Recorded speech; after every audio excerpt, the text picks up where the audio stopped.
되이다.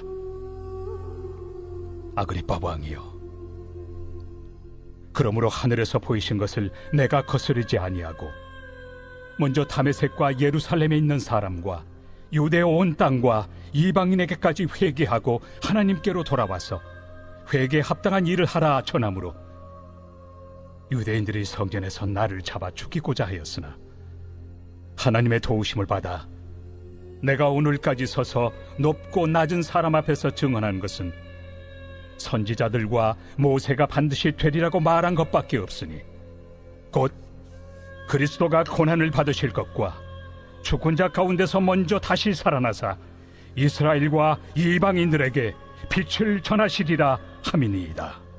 바울이 이같이 변명하며 베스도가 크게 소리내어 바울아, 내가 미쳤도다. 네 많은 학문이 너를 미치게 한다. 베스도가 가여, 내가 미친 것이 아니요 참되고 온전한 말을 하나이다. 왕께서는 이 일을 아시기로 내가 왕께 담대히 말하노니 이 일에 하나라도 아시지 못함이 없는 줄 믿나이다.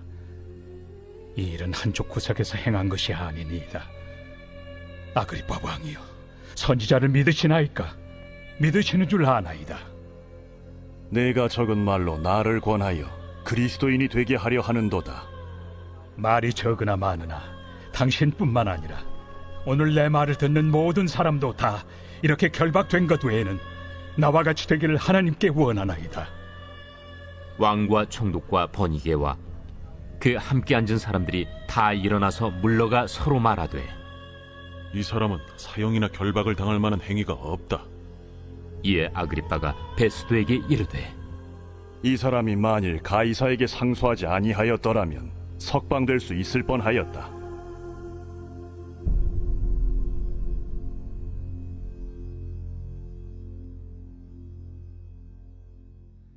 그리스도인들의 삶 속에서 늘 말하고 싶고 또 드러내고 싶은 것은 바로 예수 그리스도 우리 주님이어야 할 줄로 믿습니다. 사도 바울의 선포와 고백을 우리가 따라가다 보면 그의 삶의 고백은 늘 예수 그리스도에 관한 것임을 알 수가 있죠. 왜냐하면 그의 마음에 가득한 그것이 바로 복음이었고 그의 삶에 가득한 것이 예수 그리스도였기 때문에 가능한 일이었습니다. 고린도전서 16장 말씀에 보면 22절에 사도 바울은 이런 고백을 합니다. 만일 누구든지 주를 자랑하지 아니하면 저주를 받을 것이라. 우리 주여 오시옵소서. 사도 바울의 삶 가운데 예수 그리스도를 자랑하는 것은 또 그 이름을 선포하고 예수 그리스도의 행하신 여러 사역들을 그가 삶으로 고백하는 것은 단지 그의 삶 가운데 어떤 사역자로서 그가 당연히 해야 될 어떤 일 정도로 여기는 것이 아니었습니다. 사도 바울에게 예수를 말하는 것, 복음을 선포하고 진리를 외치고 예수 그리스도의 부활과 다시 오심을 그가 증언하는 일은 그의 삶 가운데 가장 큰 기쁨의 고백이었고 자랑거리였고 내가 오늘을 살아가는 동안 마땅히 해야 될 가장 위대한 일이라고 그 스스로 자부하고 있었다라는 것입니다. 복음을 선포하는 자신이 복음에 대하여 이만큼 확신을 갖고 있지 않는다면 결코 할 수 없는 일들을 사도 바울은 스스로 행하며 살았다라고도 말할 수 있겠죠. 오늘 저와 여러분이 복음에 대한 태도를 잘 한번 생각해 보아야 합니다. 성경이 기록하고 있는 진리에 대한 나의 영적 태도를 잘 한번 점검해 보아야 합니다. 사도 바울이 갖고 있는 것과 같은 확신, 사도 바울이 그 확신과 믿음에 근거해서 오늘 나의 주 예수 그리스도를 선포하고 있는 것처럼 과연 우리는 복음에 대한 합당한 태도를 가지고 확신을 가지고 그 믿음의 고백을 선포하는 삶을 살고 있는지에 대해서 점검해 보아야 한다는 것입니다. 고린도 후서에서는 이렇게 이야기하기도 합니다.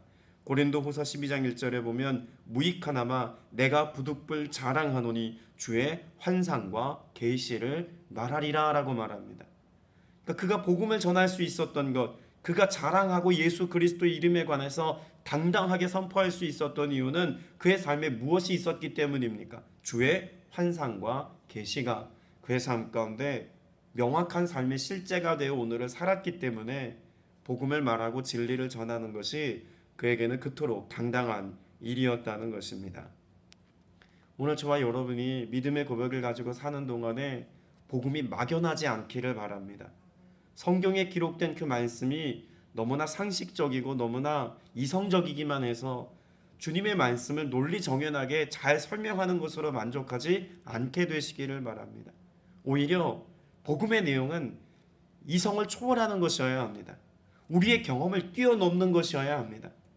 납득 불가능한 어떤 상황들이 우리 삶 가운데 마주한다 할지라도 그것이 하나님의 말씀이고 하나님의 행하심을 우리의 삶 가운데 확신할 만한 영적인 일이 되어야 한다는 이야기입니다.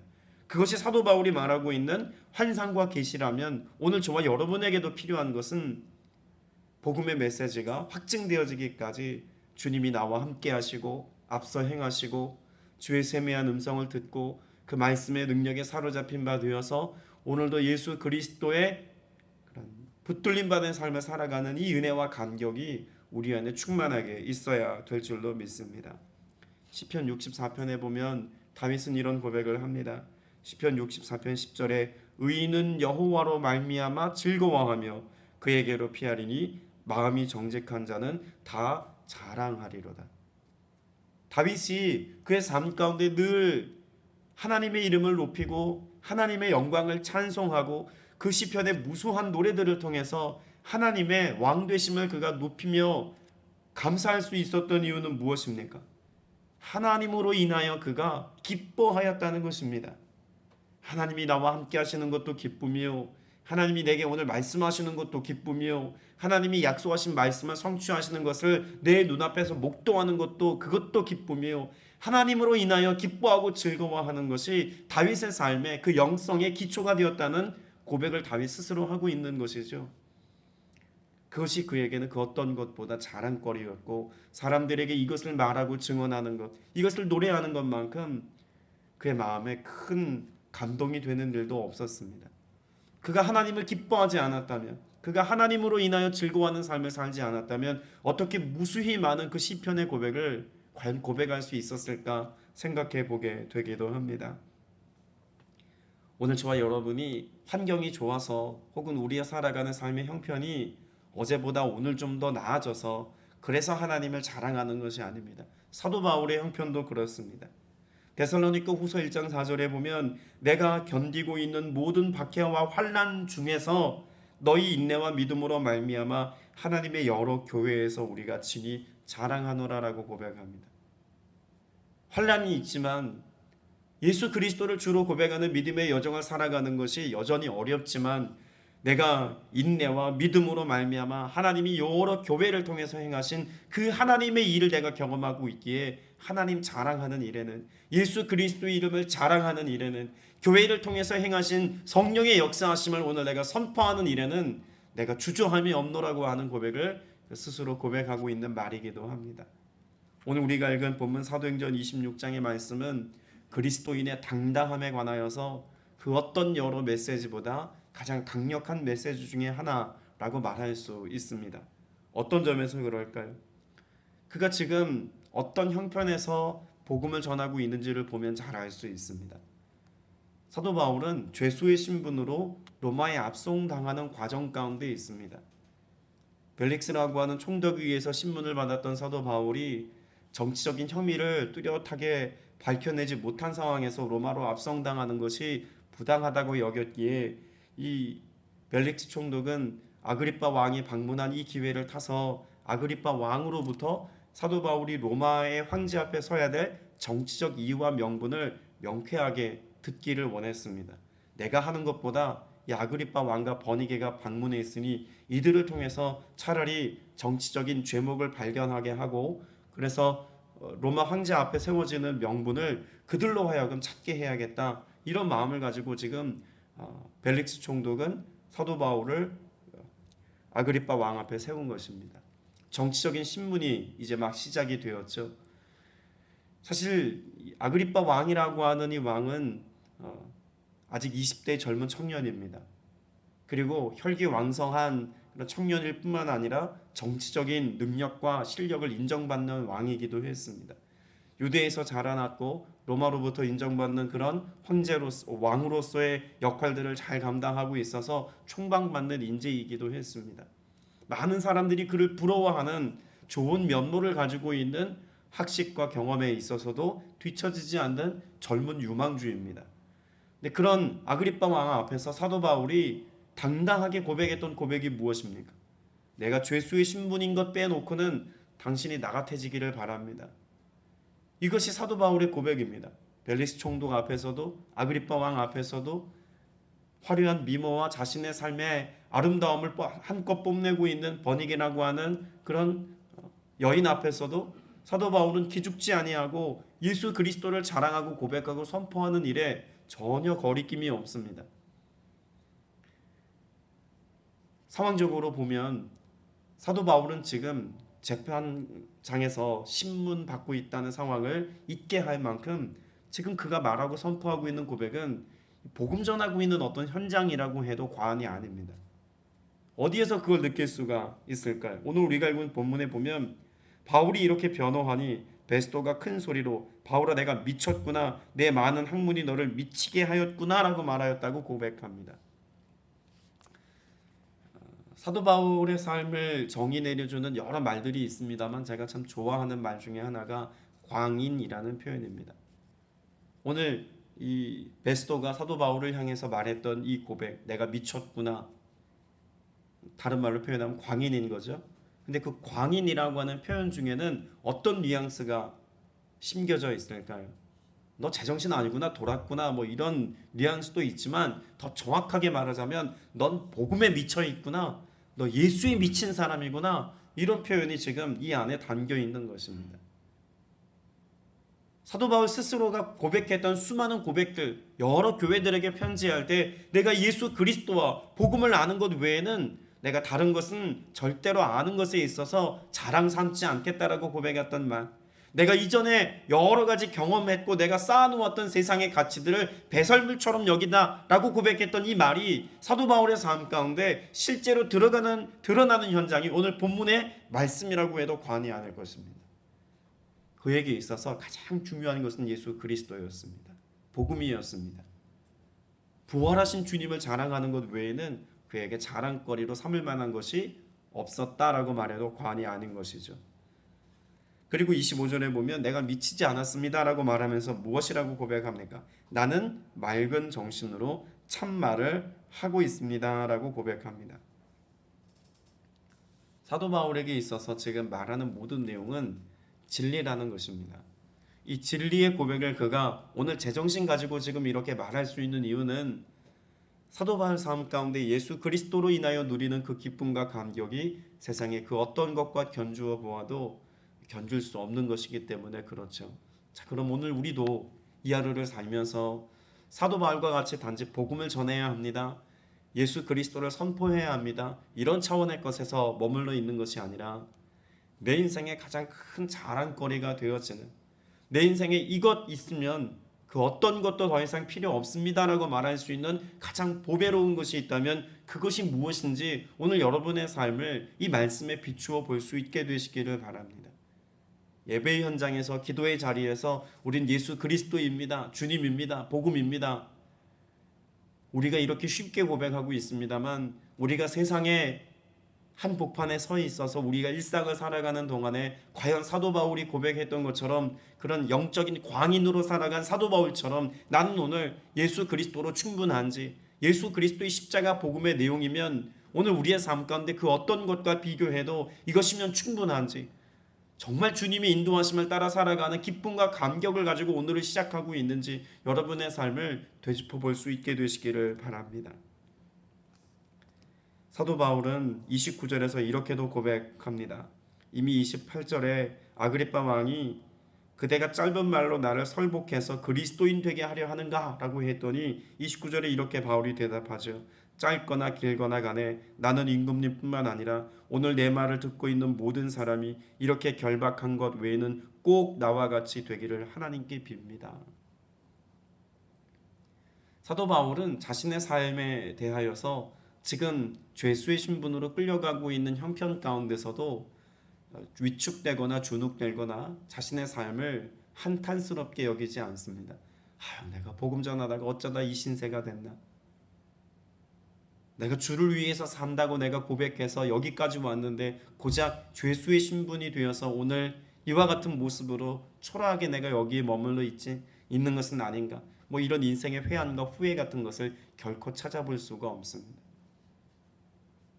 자신의 삶에 대한 충분한 만족 아닙니까? 여러분, 여기에서 인생의 만족을 지금 그려내고 있는 사도 바울의 모습은 정말 오늘을 사는 그리스도인들에게 있어서 복음이면 충분합니다라는 메시지의 확증을 우리가 받을 수 있는 장면입니다. 그는요, 오늘 본문의 말씀에서 정말 행복한 삶을 살고 있노라고, 내가 이것으로 만족하는 인생길을 내가 오늘 살고 있노라고, 내가 그 어떤 것으로 대체할 수 없는 기쁨을 누리고 있노라고 말하는 고백을 지금 이렇게 고백하고 있다고 해도 과언이 아니죠. 예수님으로 인하여 기뻐하고 있는지, 예수님으로 인하여서 오늘 여러분의 삶에 참 만족을 누리며 살고 있는지 우리 스스로의 삶을 점검해 보아야 합니다. 왜냐하면 우리의 삶은 외적인 것들로 만족을 찾으려고 하기 때문에 그렇습니다. 비단 예수님이 자랑이다 아니다를 떠나서 정말 주님이 우리에게 주기를 원하시는 영원한 것과 이 땅에서의 삶에 필요한 것들을 공급해 주시는 것으로 오늘 우리가 만족하고 자족하고 감사하고 그 모든 일들을 행하신 주님을 찬미하고, 여러분 이런 삶이 정말 쉬운 것처럼 가볍게 여겨지는 분들도 있을지 모르겠습니다만 여러분 이건 결코 쉬운 일이 아님을 이스라엘 백성들이 증명했습니다. 광야길을 지나갔던 이스라엘 백성들을 한번 생각해 보십시오. 홍해를 가르시고 마른 땅처럼 건너게 하셨습니다. 만나면 매출하게 먹이셨고 큰 반석에 샘물을 내셔서 그 온 이스라엘 백성들이 물을 마시는 것에 있어서 부족함이 없도록 하나님이 공급하셨습니다.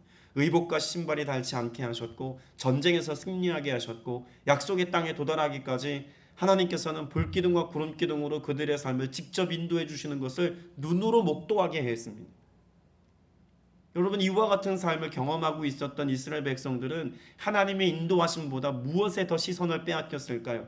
광야라고 하는 현실, 그들의 처한 삶의 문제에 더 많은 마음을 빼앗기고 살아서 하나님의 일하심을 보고도 감사하고 만족하고 자족하고 기뻐하고 찬미하고 예배하고 이런 삶을 살았던 것이 아니라 끊임없이 원망하고 불평하고 자신들의 우상을 세워놓고 이것으로 인하여 그 앞에 기뻐 춤추었던 이들이 광야를 지나고 있었던 이스라엘 백성들의 실상입니다.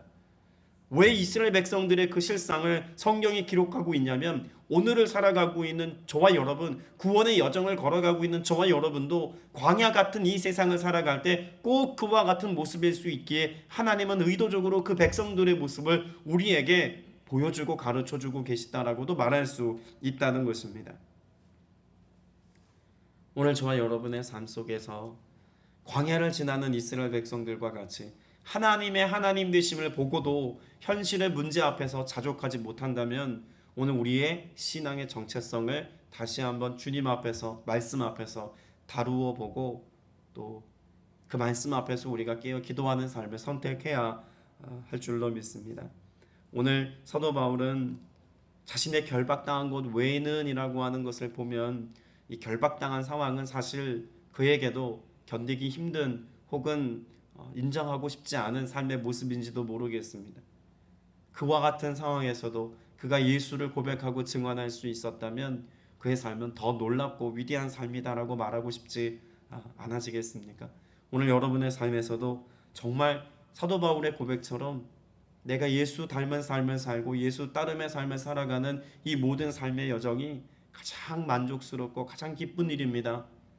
내가 지금 이렇게 연로한 것 외에는 혹은 내가 이와 같이 병든 것 외에는 우리에게도 예수 그리스도를 자랑하는 삶의 고백이 있지만 우리의 삶을 아프게 하고 우리의 삶을 연약한 가운데로 끌고 내려가는 삶의 문제는 여전히 있을 수 있습니다. 무엇 외에는 이라고 말하고 싶은 우리의 약함이 있을 수 있다는 이야기죠. 그러나 그 약함조차도 내가 주님을 자랑하고 고백하는 것에 걸림돌이 되지 않고 방해거리가 되지 않는다는 사실, 여러분 이것이 사도 바울에게서 배워야 할 또 다른 한 삶의 문제라는 것입니다. 고린도후서 11장 10절에도 보면 그리스도의 진리가 내 속에 있으니 나의 이 자랑이 막히지 아니하리라라고 고백합니다. 그 어떤 것도 예수 그리스도를 자랑하는 삶을 막아설 수 없다는 것을 그는 고백합니다. 그것이 박해든 그것이 경제적인 위기든 어려움이든 건강상의 문제든 어떤 문제도 복음을 자랑하는 것을 가로막을 것은 없다고 고백하죠. 여러분에게도 이와 같은 삶의 은혜가 있어서 정말 주님을 자랑하고 고백하는 것에 있어서는 거침이 없는 그리스도인으로서의 삶 오늘도 살게 되시기를 주님의 이름으로 축복합니다. 기도드리겠습니다. 은혜가 풍성하신 아버지 하나님, 예수 그리스도로 말미암아 삶고 예수 그리스도의 인도하심을 따라 살며 예수 그리스도의 말씀의 근거 위에 오늘을 살아가게 하시니 감사드립니다. 진리의 성령이 모셔서 그 말씀으로 역사하시고 은혜를 베풀어 주실 때 오직 성령이 인도하심을 따라가는 거룩한 주의 백성들 되게 하여 주옵소서. 성령 안에서 늘 만족하며 기뻐하며 즐거워하고 주를 찬미하는 일에는 멈추지 않는 우리 모두가 되어지기를 원하오니 오늘 이 시간 예배하고 돌아가는 것으로 예배의 삶이 끝나는 것이 아니라 이것이 우리의 삶의 예배의 시작이 되게 하시고 다시 주님의 이름을 높여 찬양할 때 오늘 온종일 이 주님의 말씀이 생각나게 하시고 이 말씀을 붙잡고 기도하게 하시고 이 말씀으로 인하여 찬미하는 삶을 살아서 주님을 예배하는 것이 우리의 삶의 전부가 되게 하여 주시옵소서. 성령께서 친히 역사하실 때 우리의 삶의 일상의 모든 순간순간 예수님을 고백하고 선포하고 자랑하고 찬양하는 기쁨이 충만한 이 하루 되게 하여 주옵소서. 귀한 예물 구별하여 드린 지체 있사오니 주님 그 손길 복되게 하시고 쓰이는 곳마다 주님의 영광 나타나게 하여 주옵소서. 살아계신 우리 구주 예수 그리스도 이름으로 간절히 기도드렸사옵나이다. 아멘.